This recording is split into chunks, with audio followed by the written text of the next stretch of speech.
নমস্কার বন্ধুরা, SR royal ফুডে আপনাদের সকলকে স্বাগত।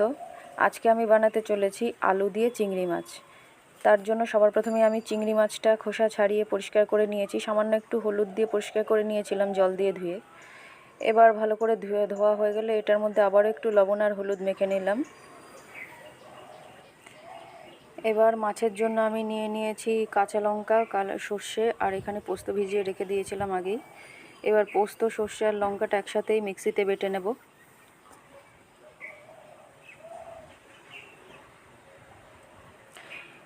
বাটার মধ্যে আমি সবার আগে দিয়ে দিচ্ছি একটু লবণ আর একটু হলুদ গুঁড়ো, রঙের জন্য হলুদ গুঁড়ো, আর লবণটা দিয়ে সর্ষে পোস্ত বাটলে বাটাটা ভালো হয়।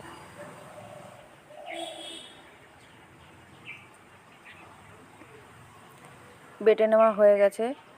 এবার আমি এদিকে আলু ছুলে নিচ্ছি। আলুটাকে আমি একটু ডুমো ডুমো করে পিস করে নেব, একটু চোকো চোকো ছোটো ছোটো পিস করব।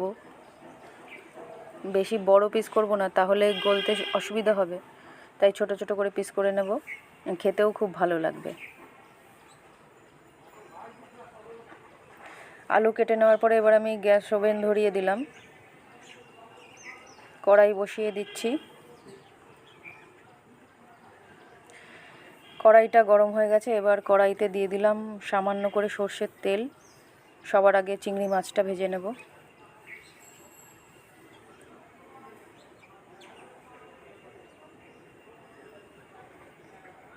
চিংড়ি মাছ যেহেতু ভাজতে বেশিক্ষণ সময় লাগে না আর খুব বেশি ভাজাও যায় না, তাই অল্প করে ভেজেই আমি মাছটা তুলে নিচ্ছি।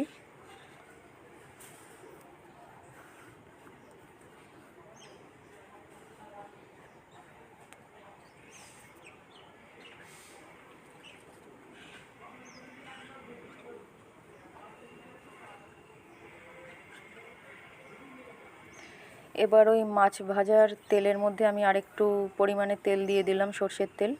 এবার ওই তেলের মধ্যে আমি দিয়ে দিচ্ছি কেটে রাখা আলুগুলো। আলুর মধ্যে দিয়ে দিচ্ছি লবণ আর হলুদ গুঁড়ো।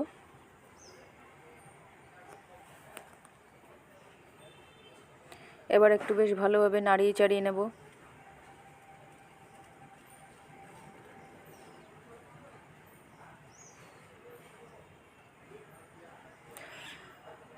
আলুটাকে একটু ভাজা ভাজা করে নিচ্ছি। আলুটা কিছুটা ভেজে নেওয়া হয়ে গেলে এবার এর মধ্যে সর্ষে, পোস্ত আর লঙ্কা বাটাটা দিয়ে দিলাম।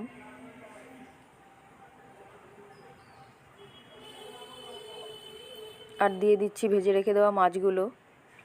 হালকা হাতে নাড়িয়ে চাড়িয়ে নেব, হালকা অল্প একটু নাড়িয়ে চাড়িয়ে নিয়ে তারপরে এর মধ্যে জল দিয়ে দেব। ওই মিক্সি ধোয়া জলটাই দিয়ে দিচ্ছি, আর আবারও একটুখানি জল দিয়ে দেব।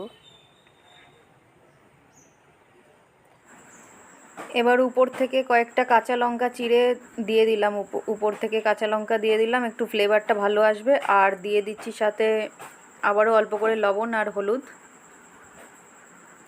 এই পর্যায়ে আপনারা যদি কেউ মিষ্টি দিতে চান, মানে চিনি একটু দিতে চান, দিতে পারেন, অসুবিধা নেই, আমি দিইনি। আর উপর থেকে আমি একটু দিয়ে দিলাম কাঁচা সর্ষের তেল। এবার এই ঝোলটাকে খুব ভালোভাবে ফুটিয়ে নেব। বেশ কিছুটা সময় ঝোলটা আগে ফুটিয়ে নেব খুব ভালো করে। ঝোলটা ভালোভাবে ফুটে গেছে দেখুন। আবারও আর একটু সময় অল্প আছে আমি এটা রেখে দেব, যাতে আর একটু ভালোভাবে ঝোলটা ফুটে যায় আর আলুগুলো খুব ভালোভাবে সিদ্ধ হয়ে যায়। দেখুন হয়ে গেছে।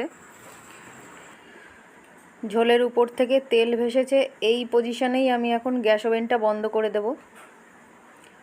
দেখুন বন্ধুরা, মাছের ঝোলের কালারটা দেখুন, খুবই অপূর্ব হয়েছে দেখতে, আর খেতেও তেমনি খুবই সুস্বাদু হয়। এই আলু দিয়ে চিংড়ি মাছ খেতে খুবই অসাধারণ একটা রেসিপি। আপনারা অবশ্যই একটু এভাবে বানিয়ে খেয়ে দেখবেন।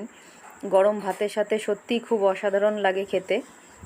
আর তেমন কিছু না হলেও তখন চলে, শুধু ভাতই এটা দিয়েই খাওয়া হয়ে যায়। তো বন্ধুরা, রেসিপিটা আপনাদের কেমন লাগলো অবশ্যই একটু কমেন্ট করে বলবেন, আর আমার চ্যানেলটিকে লাইক, শেয়ার করবেন আর সাবস্ক্রাইব করবেন অবশ্যই।